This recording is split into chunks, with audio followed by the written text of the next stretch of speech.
Bismillahirrahmanirrahim. Assalamualaikum warahmatullahi wabarakatuh.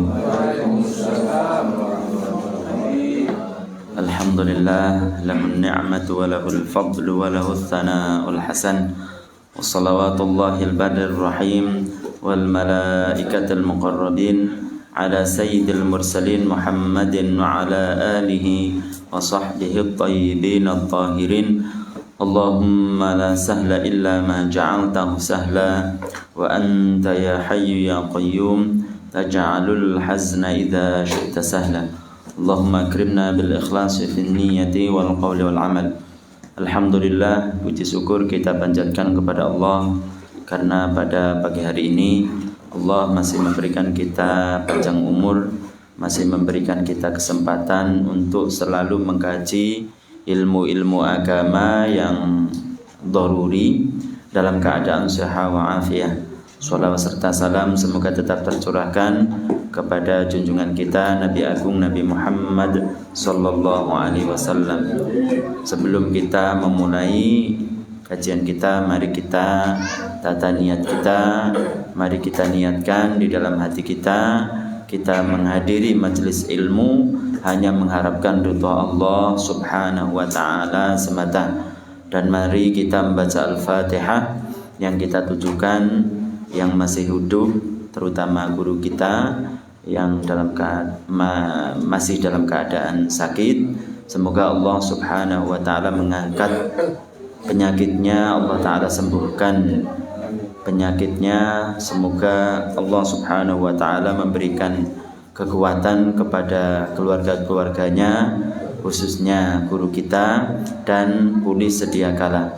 Dan yang sudah meninggal mari kita doakan semoga Allah subhanahu wa ta'ala mengampuni dosa-dosanya dan Allah ta'ala luaskan kuburannya. Ala hadiniyah Al-Fatihah. A'udzu billahi minasyaitonir rajim. Bismillahirrahmanirrahim. Alhamdulillahi rabbil alamin. Ar-rahmanir rahim. Maliki yaumiddin. Iyyaka na'budu wa iyyaka nasta'in. Ihdinas siratal mustaqim. Siratal ladzina an'amta 'alaihim ghairil maghdubi 'alaihim waladdallin. Amin. Sampai di mana? Mandi. Faslun, fasal walladhi yujibul ghusla, perkara yang mewajibkan mandi. Sittatu asya'a, ada 6 macam. Salasatun, 3, tashtariku, dialami, fiha, dalam 3 tersebut, ar-rijalu, laki-laki, wan nisa'u, dan perempuan. Jadi ini akan menjelaskan tentang hal-hal yang mewajibkan kita mandi besar. Ada berapa? Di sini disebutkan ada 6. Yang 3 itu juga dialami oleh laki-laki dan perempuan. Yang pertama, wahya iltiqaul khitanain, yaitu berhubungan suami istri. Jadi ketika seorang laki-laki berhubungan suami istri, maka itu mengakibatkan wajib mandi meskipun tidak keluar mani. Jadi itu termasuk perkara-perkara yang mewajibkan seseorang mandi, baik yang laki-laki ataupun perempuan, maka itu wajib mandi. Wa inzalul mani, kemudian keluar mani, ay mani nafsihi, yaitu mani dirinya sendiri. Kita kemarin sudah menjelaskan bahwasanya perkara-perkara yang membatalkan wudhu, kemarin kita jelaskan itu adalah keluarnya sesuatu dari salah satu jalan, baik jalan depan ataupun jalan belakang. Sekarang kita membahas tentang perkara-perkara yang wajib untuk mandi. Di antaranya itu adalah keluar mani. Yang dimaksud mani di sini itu adalah mani dirinya sendiri. Artinya bukan mani orang lain. Contohnya kalau umpamanya ada suami istri berhubungan, kemudian si istri tersebut itu tidak keluar mani, yakin bahwasanya dia tidak keluar mani. Kemudian maninya seorang laki-laki, yaitu suaminya, itu tersimpan di kemaluannya. Ketika setelah mandi berhubungan suami istri gitu kan, habis hubungan suami istri, kemudian keluar mani, tapi bukan maninya dirinya, tapi mani suaminya, maka itu tidak wajib untuk mandi, tapi itu membatalkan wudu, seperti yang kita jelaskan kemarin.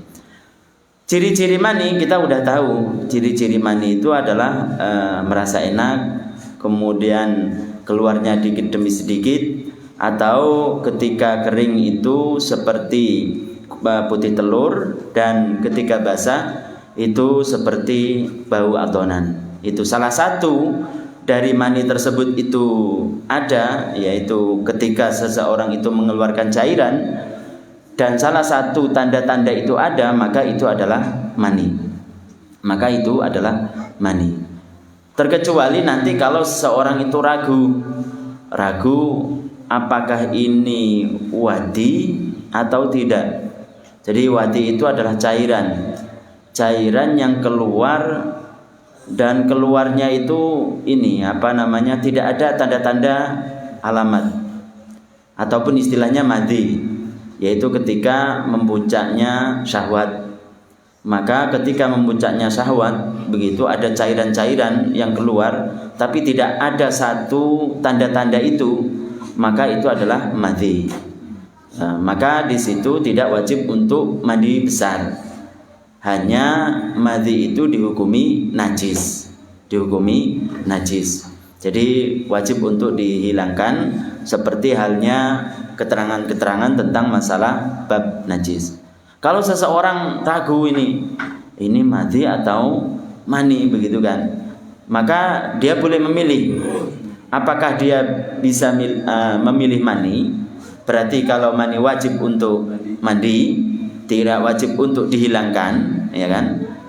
Tapi kalau memilih madhi, berarti dia tidak wajib untuk mandi, hanya wajib untuk dihilangkan.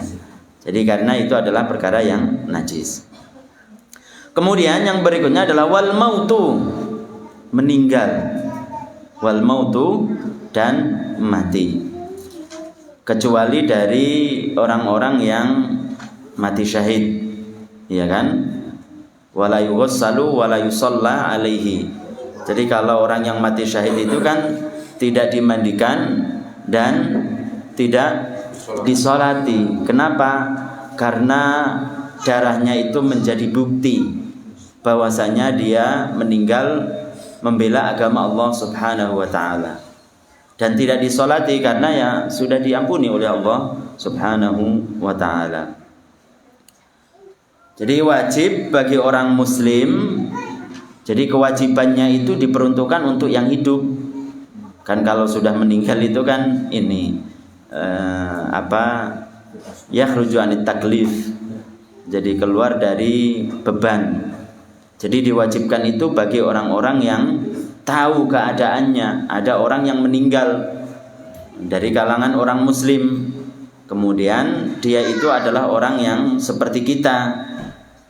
Artinya bukan seorang yang masih bayi, yang penjelasan dulu kita jelaskan bahwasanya kalau seseorang perempuan itu melahirkan, itu dilihat itu kalau ketika meninggal, jadi bayinya itu meninggal. Kalau masih ada tanda-tanda kehidupan, ya kan, kayak seperti bergerak ataupun menjerit, itu maka hukumnya sama seperti orang yang dewasa, ya kan? Artinya wajib bagi kita yang tahu itu untuk memandikan, mengkafani, mensolati, dan menguburkan di kuburan orang-orang yang muslim. Tapi kalau dia itu tidak ada tanda kehidupan, tidak ketika keluar dari perut ibunya itu sudah tidak bergerak, maka tidak ada tanda-tanda kehidupan, tidak menjerit, maka dilihat apakah ada tubuhnya itu sudah berbentuk adami atau tidak. Tubuhnya fisiknya atau bayinya itu sudah berbentuk manusia atau tidak, ada telinga dan lain sebagainya. Tapi kalau ada bentuk manusia, ada telinga dan lain sebagainya, maka hanya diwajibkan 3, ya kan?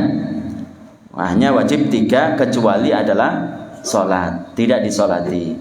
Tapi kalau dia itu keluar dari perut ibunya, dia belum berbentuk manusia, maka disunnahkan untuk membungkusnya. Wa yusannu lafuhu, disunnahkan untuk membungkusnya dan dikuburkan. Itu sunnah, tidak wajib. Seperti halnya kita belajar di Al-Qaul Jalil. Jadi di sini termasuk yang wajib untuk memandikan bagi kita orang yang hidup, orang muslim, tahu tentang ada orang yang meninggal, maka wajib untuk memandikan. Kemudian yang berikutnya adalah wa thalathatun takhtassu bihan nisa.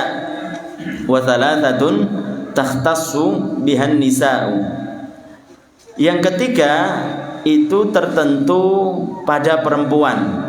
Jadi kalau yang 3 tadi itu bisa dialami oleh laki-laki dan perempuan, yaitu yang pertama adalah berhubungan suami istri, kemudian yang kedua itu adalah keluar mani, yang ketiga itu adalah mati. Jadi yang meninggal itu laki-laki ataupun perempuan, wajib bagi orang yang hidup untuk memandikannya. Kemudian yang ketiga itu tertentu kepada perempuan. Apa itu? Wayal haidu, yaitu haid. Haid itu adalah darah yang keluar dari rahim perempuan, ketika itu bukan karena sakit, ya kan? Bukan karena wiladah, bukan karena melahirkan. Dan minimal perempuan tersebut itu berumur 9 tahun Hijriyah takriban, yaitu bukan 9 tahun persis, itu bukan 9 tahun Hijriah. Atau dia keluar darah dari perempuan, dan perempuannya itu umur 9 tahun, kurang berapa? Kurang 15 hari, kurang 14 hari, kurang 13 hari, 12 hari, 11 hari, begitu kan. Maka kalau memenuhi persyaratan, diantaranya adalah haidnya itu paling sedikit itu adalah sehari semalam atau 24 jam, dan tidak melewati dari 15 hari. Apapun warna daripada tersebut, apapun warna dari darah tersebut, maka itu namanya haid. Jadi anaknya itu minimal umurnya itu adalah 9 tahun Hijriah atau kurangnya 15 hari, kurangnya 14 hari, atau kurangnya 13 hari umpamanya. Dan paling sedikit keluarnya itu adalah 24 jam. Baik 24 jam itu terus menerus atau tidak terus menerus. Jadi 3 hari dia keluar 3 jam, 3 hari sekali 3 jam umpamanya, masih di lingkup 15 hari, maka semuanya itu namanya haid kalau sudah mencapai minimal 24 jam dihitung. Maka ketika seseorang tersebut itu memungkinkan untuk dikatakan haid, meskipun hitungannya belum mencapai 24 jam, tapi dia kemungkinannya itu adalah haid. Dia artinya kemungkinan dia waktunya itu adalah waktu haid. Maka nanti perempuan yang mengalami mengeluarkan darah tersebut menjauhi perkara-perkara yang dijauhi oleh orang yang sudah jelas-jelas haid. Seperti apa dikatakan dia itu memungkinkan? Orang kalau perempuan tersebut itu antara satu haid dengan haid yang berikutnya itu harus dibatasi dengan namanya suci, ya kan? Sucinya itu berapa? Minimalnya 15 hari.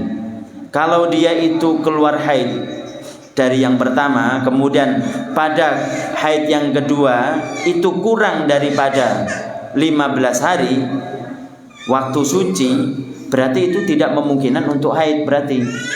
Makanya dikatakan di sini ketika seorang perempuan tersebut itu memungkinkan untuk haid, artinya apa? Di antaranya adalah sudah melewati masa suci dari darah yang pertama dengan yang kedua itu melewati 15 hari itu. Maka dia harus menjauhi perkara-perkara yang dijauhi oleh orang yang dipastikan haid. Ya, di antaranya adalah sholat. Kemudian kalau ketika itu puasa berarti puasa dan lain sebagainya, memegang mushaf, ya kan? Sholat itu baik sholat yang wajib ataupun sholat yang sunnah. Kemudian alistimta, yaitu mempersilahkan kepada suaminya untuk bersenang-senang di antara pusar dan lutut. Kemudian berdiam diri di masjid. Kemudian tawaf, kemudian membaca Al-Quran dan yang lain sebagainya. Maka itu dijauhi. Meskipun pada waktu itu belum genap 24 jam. Karena sudah memungkinkan dia pada waktu itu untuk haid gitu. Insyaallah nanti penjelasannya ada bab sendiri dalam haid. Kemudian wan nifasu. Nifas itu adalah darah yang keluar dari rahim perempuan setelah melahirkan. Jadi paling sedikit itu adalah majjah, yaitu kalau Ustadz kita mengartikan adalah satu ludahan gitu. Bukan harus satu ludahan, maksudnya ukuran itu meskipun sedikit begitu. Itu kalau keluarnya itu setelah, bukan bebarengan dengan melahirkan, maka itu namanya nifas. Dan paling banyak itu adalah 60 hari dan biasanya itu sampai 40 hari. Itu namanya nifas. Maka orang perempuan yang haid ataupun nifas setelah berhenti darahnya, maka nanti diwajibkan untuk mandi. Wal wiladatu, dan wiladah, melahirkan. Setelah melahirkan enggak keluar nifas, maka tetap wajib bagi perempuan tersebut itu untuk mandi gitu. Jadi hal-hal yang berkaitan dengan mandi, perkara-perkara yang menyebabkan seseorang wajib mandi itu ada 6. Yang 3 itu dialami oleh laki-laki dan perempuan. Yang pertama itu adalah berhubungan suami istri. Yang kedua keluar mani. Yang ketiga itu adalah meninggal. Kemudian yang ketiga itu khusus untuk perempuan. Yang pertama itu adalah haid, nifas, dan melahirkan. Kemudian yang berikutnya faslun fasal wa faraidul ghusli. Rukun-rukun mandi salah satu ada 3. Salah satu asya ada 3. An-niyatu, niat tidak harus niat nawaitu raf'al hadatsil asghar, hadatsil akbar, tidak harus begitu. Seperti umpamanya nawaitu al-ghusl al-wajib. Bisa nawaitu fardhal ghusli, bisa. Seperti halnya kemarin kita jelaskan di dalam bab-bab wudu seperti itu. Atau nawaitu raf'al janabah, saya niat untuk menghilangkan junub, hadas hadas besar, gitu kan. Nawaitu raf'ah umpamanya perempuan yang haid, nawaitu raf'ah hadatsil haid, nawaitu raf'ah hadatsin nifas, umpamanya. Bisa. Jadi tidak harus ketika seorang yang biasanya kita tahu nawaitu raf'al hadatsil akbar, umpamanya. Dan itu dilakukan di hati. Jadi ketika dia itu mengambil air untuk mandi dan mengenakan anggota badan, baik badannya itu berupa kepala ataupun kaki ataupun tangan, disitulah diletakkan niat. Karena yang namanya anggota tubuh semuanya, kalau itu adalah mandi, itu dinamakan satu anggota. Artinya apa? Artinya disitulah dia, di mana dia itu meletakkan air, mengenakan air pada anggota badan kita, maka disitulah niat dilakukan. Beda kalau wudu. Kalau wudu itu kan ketika mengenakan air ke wajah kan, tidak bisa dimulai dari tangan umpamanya. Tapi kalau mandi, dimanapun dia itu meletakkan air, baik itu kaki ataupun tangan ataupun wajah ataupun kepala, maka disitulah diniatkan untuk menghilangkan hadas besar. Itu. Kemudian yang berikutnya adalah wasunanuhu wa faraidul an-niyat. Jadi niatnya itu di dalam hati. Wa izalatun najasati, menghilangkan najis idza kanat ala badanihi, jika najis tersebut itu ada pada badannya. Itu menghilangkan najis. Di sini disebutkan bahwasanya tidak, tapi ini khilaf, tidak mencukupi seseorang untuk apa? Untuk niat menghilangkan hadas dengan adanya najis dalam satu siraman, dalam satu basuhan. Jadi kalau dia umpamanya ada najis nih pada badannya, ada najis, kemudian ketika itu langsung dia itu mandi, sedangkan pada waktu itu dia ada hadas besar, junub umpamanya, maka ketika itu niat langsung sekali siraman, sekali basuhan dengan niat untuk hadas akbar, menghilangkan hadas akbar dan najis, itu kata para ulama tidak mencukupi. Harus dihilangkan najis dulu, kemudian baru dia niat untuk mandi. Gitu. Ada sebagian yang mengatakan bahwasanya mencukupi dengan satu kali basuhan. Kata para ulama yang mengatakan mencukupi dengan satu kali basuhan dengan niat untuk menghilangkan hadas besar dan menghilangkan niat najis, kalau najisnya itu adalah najis hukmiyah. Kalau najisnya itu adalah najis hukmiyah. An-najasatu al-hukmiyah hiya najasatul lati la yudraku laha launun wala ta'mun wala rihun. Najis yang sudah tidak ada namanya benda, bau, rasa dan warna. Maka ketika itu niat sekaligus yaitu menghilangkan hadas besar dan menghilangkan najis, kata sebagian ulama ini itu mencukupi. Tapi kalau masih ada bendanya, harus dihilangkan bendanya dulu, baru dia mandi untuk menghilangkan hadas yang besar. Itu.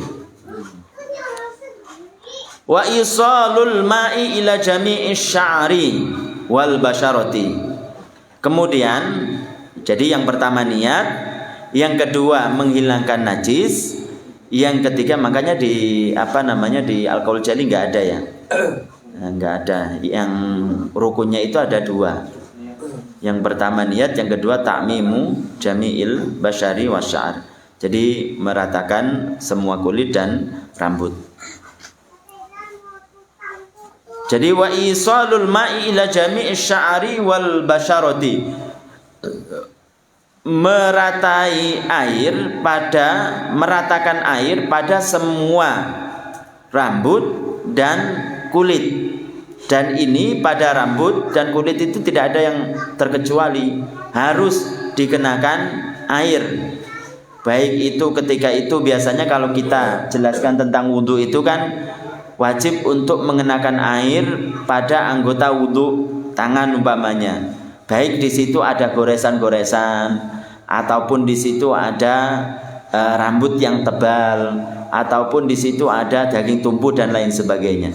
Begitu juga ini, begitu juga mandi, maka tidak ada pengecualian. Jadi semua itu harus dikenakan dengan air.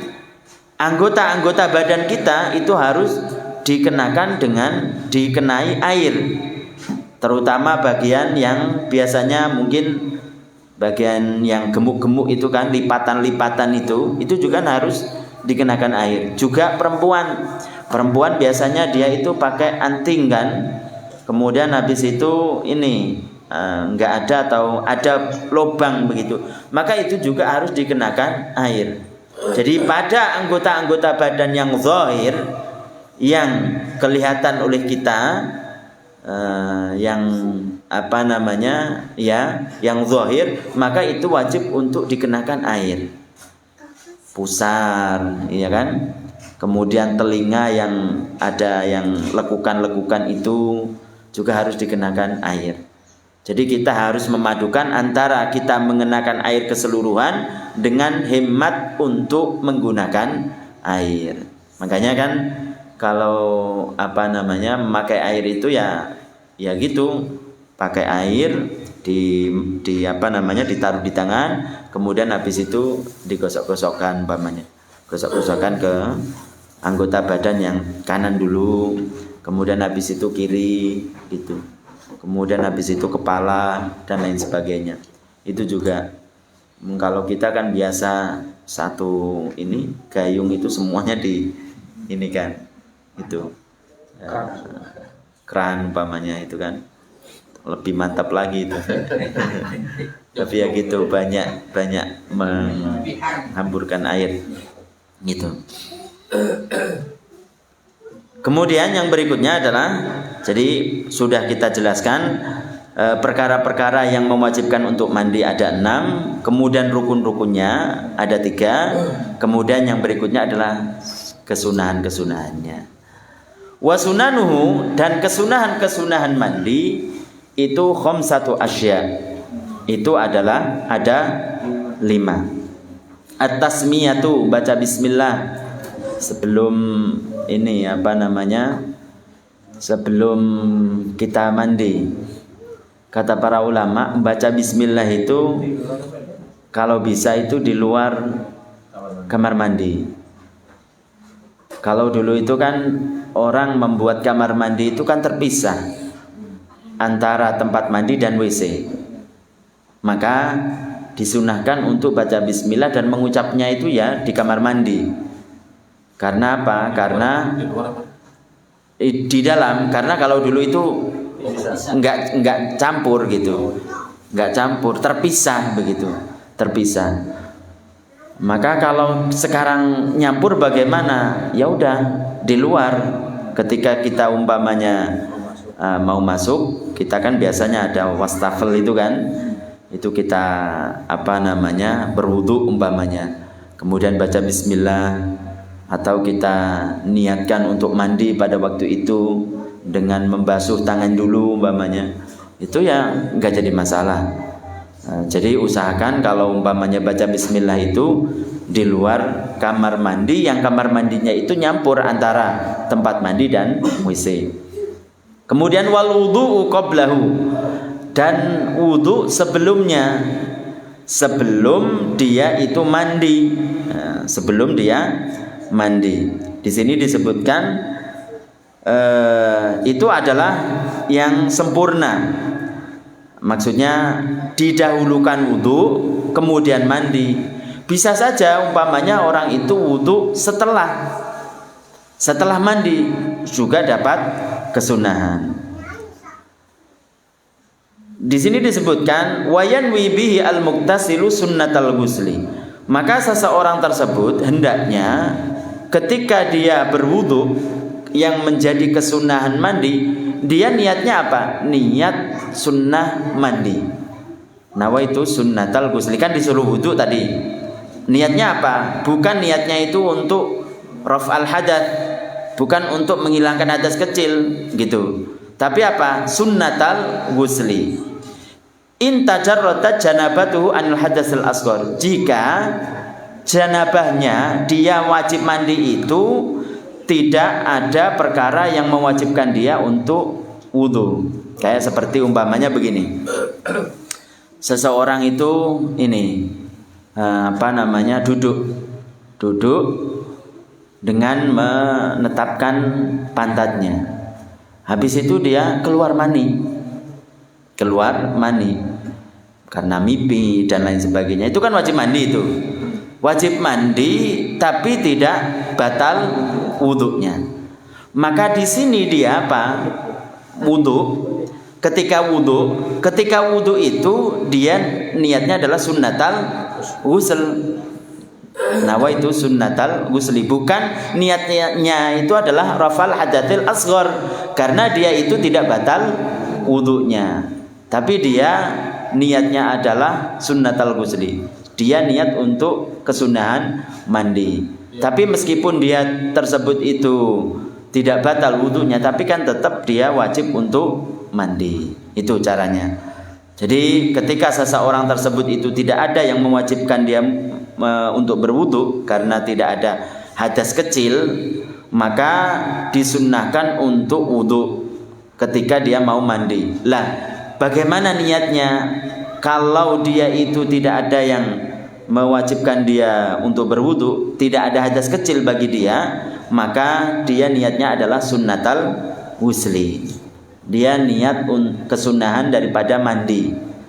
Beda kalau umpamanya dia itu ada hadas kecil. Dia habis berak, dia habis kencing dan lain sebagainya. Kemudian habis itu dia mandi. Maka niatnya bagaimana? Niatnya itu adalah raf'al hadatsil asghar. Kemudian habis itu dia mandi. Kata para ulama, ini kan untuk meringankan hadas. Jadi hadas yang ada padanya kan hadas besar dan hadas kecil, gitu kan? Hadas besar dan hadas kecil.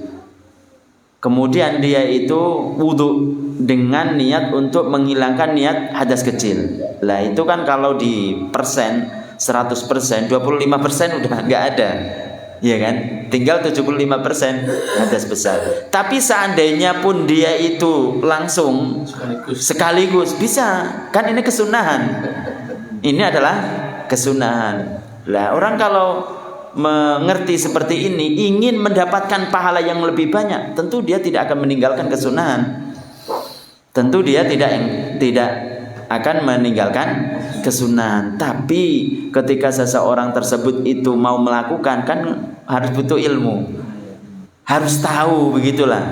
Enggak sekedar ikut-ikutan. Makanya kan sering kita jelaskan bahwasanya kita harus berilmu dulu sebelum kita beramal. Kita harus berilmu dulu sebelum kita beramal. Jangan balik. Beramal dulu, kalau ada masalah baru kita tanya. Baru kita tanya. Sebelum kita melangkah, sebelum kita mengerjakan sesuatu yang ingin kita kerjakan, itu harus tahu dulu. Ketika saya ke pasar mau jual beli, itu apa sih yang berkaitan dengan jual beli itu? Bagaimana? Apakah kita udah makan aja atau beli saja baju kemudian kita lahap semuanya tanpa kayak nggak ada hisab sama sekali begitu? Nggak ada risiko sama sekali, kan nggak seperti itu. Jadi kita belajar dulu sebelum kita mengerjakan hal-hal yang mau kita kerjakan. Semuanya ada aturannya, semuanya ada hukumnya. Sampai yang namanya bagaimana kita bangun dari tidur, kan dalam Islam itu kan ada aturan-aturannya. Apalagi yang berkaitan dengan hal-hal yang daruri, apalagi yang berkaitan dengan hal-hal yang harus kita ketahui bersama ilmunya, seperti keyakinan, masalah keyakinan, seperti masalah thaharah was salat, bersuci dan salat, seperti istinja, seperti puasa, muamalah, transaksi dan lain sebagainya, tentu kita harus memang mendahulukan kita belajar ilmu agama sebelum kita melaksanakan, menerapkan, sebelum kita beramal. Gitu. Jadi kita harus belajar dulu sebelum kita beramal. Ya, kita memang harus saling mengingatkan satu dengan yang lain. Makanya diadakan pengajian-pengajian seperti ini kan seperti itu kegunaannya. Supaya ketika seseorang itu mau melakukan sesuatu, ya paling tidak itu bertanyalah. Kalaupun tidak tahu kita yang ditanya, ya kita tanyakan kepada yang lain. Supaya memang apa yang kita lakukan itu ya ada faedahnya, bernilai pahala gitu loh. Kan orang kalau umpamanya tidak saling menasehati lupa. 1 minggu kerja terus. Apa yang ia lakukan selama kerja kan banyak itu. Ada yang namanya muamalah, pergaulan dengan sesama, maksudnya dia bercakap-cakap, kemudian dia jual beli, kemudian dia itu naik kendaraan dan lain sebagainya. Itu kan ada aturan-aturan semuanya. Sehingga kalau seseorang itu tahu ilmunya, kemudian ia praktekkan, baik itu naik taksi, naik kendaraan umum dan lain sebagainya, ada ilmunya, ia terapkan, maka itulah dia akan mendapatkan pahala dari Allah Subhanahu wa taala kalau dia niatkan karena Allah Subhanahu wa taala. Tapi kalau tidak ada ilmu sama sekali, hanya ikut-ikutan, masa bodoh begitu kan, itu mah urusan lain yang namanya ilmu. Yang penting kita nyampe kepada tujuan umpamanya. Ya mungkin hasil apa yang ia tuju, tapi kan untuk mendapatkan pahala harus ada syaratnya. Tidak sembarangan orang beribadah itu kemudian ada pahalanya. Kan disabdakan oleh Nabi SAW bahwasanya apa yang menjadi yang dilakukan, semua yang dilakukan orang mukmin itu bernilai pahala. Sampai yang namanya dia itu kalau ada duri di jalan, kemudian dia itu menyingkirkan, dia niat untuk supaya supaya orang lain itu terhindar dari bahaya. Diniatkan karena Allah Subhanahu wa taala, bukan diniatkan karena umpamanya itu ada mertua itu di depan itu, kemudian ada duri, saya singkirkan dulu. Niatnya untuk apa? Supaya dipuji, supaya dapat dilihat oleh orang lain. Maka itu tidak akan mendapatkan pahala dari Allah Subhanahu wa ta'ala. Jadi apapun yang ingin kita lakukan, terutama yang doruri, lebih-lebih yang doruri, maka harus didasari dengan ilmu agama dulu, baru habis itu kita berbuat. Kemudian yang berikutnya adalah wa imrarul yad alal jasadi. Nah ini kan kesunahannya itu adalah menggerakkan menggerakkan tangan ke seluruh badan. Artinya dengan itu, air itu tadi, dengan air kemudian kita oleskan, kita ratakan dengan bantuan tangan. Itu sunnah. Itu kesunahannya begitu, untuk menyedikitkan seseorang itu memakai air. Jadi diambil umpamanya pakai gayung, ditaruh begini, kemudian habis itu dioleskan bagian kanan, diratakan, kurang ditambah lagi. Paling 1 gayung nggak nyampe paling ya. Bahkan berapa ini udah mencukupi. Kalau sekarang kan 1 ember besar begitu kan, sampai kurang ditambah lagi embernya lagi sampai 10 ember gitu. Itu. Apalagi kalau sampoan. Ya, apalagi sampoan katanya. Itu. Jadi harus sampai yang namanya pakai air itu bruyas. Kedengaran dari luar. Saking ininya semangatnya gitu. Saking semangatnya menggunakan air. Kalau memakai air mandi kemudian nggak kedengaran, oh berarti itu mempraktekkan itu. Tapi kalau sampai dari luar itu keras sekali, oh itu udah habis semuanya air. Iya. Dan itu kan juga menghemat ini apa namanya, uang lah istilahnya, menghemat juga.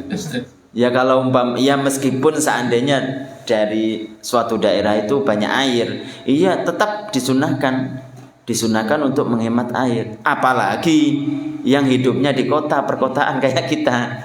Ya meskipun kita bukan perkotaannya, tapi kan butuh untuk memakai air itu butuh biaya gitu. Butuh biaya. Maka ada ajaran Islam dan itu sangat berguna bagi kita untuk ekonomi dan lain sebagainya. Itu ada aturan-aturannya. Dengan cara salah satunya adalah menghemat air. Wal muwalatu, kemudian terus menerus seperti kemarin.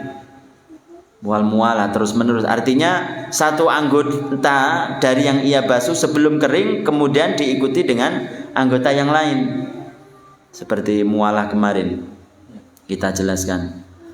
Wa taqdimul yumna 'alal yusra, kemudian mendahulukan anggota badan yang kanan daripada yang kiri. Ya seperti itu tadi, kita taruh air pada bagian tubuh yang kanan, tangan kanan, tangan kiri, bagian-bagian tubuh yang sebelah kanan, kemudian habis itu sebelah kiri. Itu adalah kesunahan-kesunahan daripada mandi. Jadi ringkasannya adalah perkara yang mewajibkan mandi itu ada 6. Yang 3 itu dialami oleh laki-laki dan perempuan, yaitu berhubungan suami istri, kemudian keluar mani dan meninggal, mati. Kemudian yang 3 itu hanya dialami oleh perempuan, haid, nifas dan wilada, melahirkan. Rukun-rukun mandi itu ada 3 di sini disebutkan. Yang pertama itu adalah niat. Kapan itu dilakukan niat? Kita niatkan itu kapan? Ketika seseorang itu mengenakan air pada badannya. Tidak harus pada wajah, tidak harus pada kepala, bisa pada waktu menyiram air ke kaki dengan niat untuk menghilangkan hadas besar, ataupun pada lutut, ataupun pada tangan dan lain sebagainya. Itu bisa seperti itu. Kemudian yang kedua itu adalah menghilangkan najis. Menghilangkan najis tadi disebutkan bahwasanya tidak bisa dengan satu siraman, dengan itu dia niat untuk menghilangkan hadas besar dan menghilangkan najis. Kecuali kalau sebagian ulama mengatakan itu mencukupi kalau najisnya itu adalah najis hukmiyah. Kemudian yang terakhir dari rukun-rukun wudu itu adalah meratai seluruh badan itu dengan air, lipatan-lipatan badan. Kemudian terutama perempuan bagian-bagian antingnya, tempat antingnya.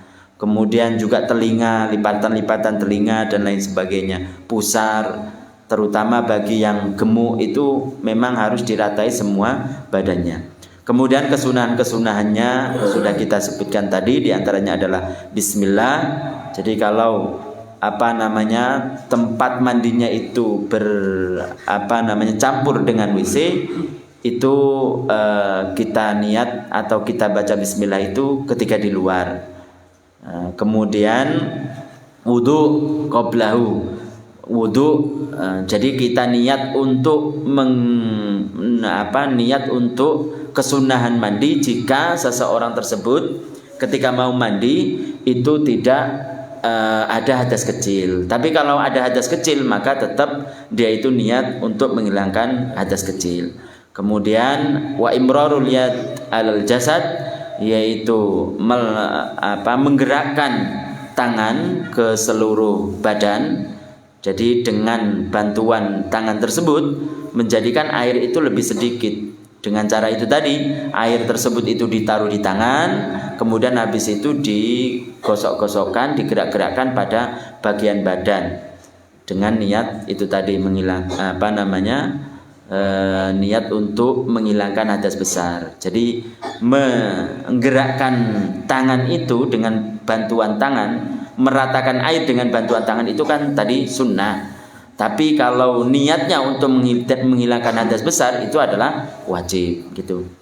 Kemudian wal mualatu, yaitu terus menerus, artinya tidak ada sela antara satu basuhan dengan yang lain sampai ia selesai. Kemudian wa taqdimul yumna alal yusra, mendahulukan bagian yang kanan daripada yang kiri, dan itu bisa dilakukan dengan kita ini, dan itu mudah untuk dilakukan dengan kita itu menggerakkan tangan dengan cara tadi, yaitu kita tuangkan air ke tangan, kemudian kita gerak-gerakkan pada badan kita bagian kanan, kemudian diakhiri pada badan kita bagian kiri. Para jamaah sekalian yang dirahmati Allah Subhanahu wa taala, mungkin itu yang bisa disampaikan untuk pagi hari ini. Semoga kita bisa memahaminya dan bisa kita praktekkan. Amin amin ya rabbal alamin. Saya akhiri, wassalamualaikum warahmatullahi wabarakatuh.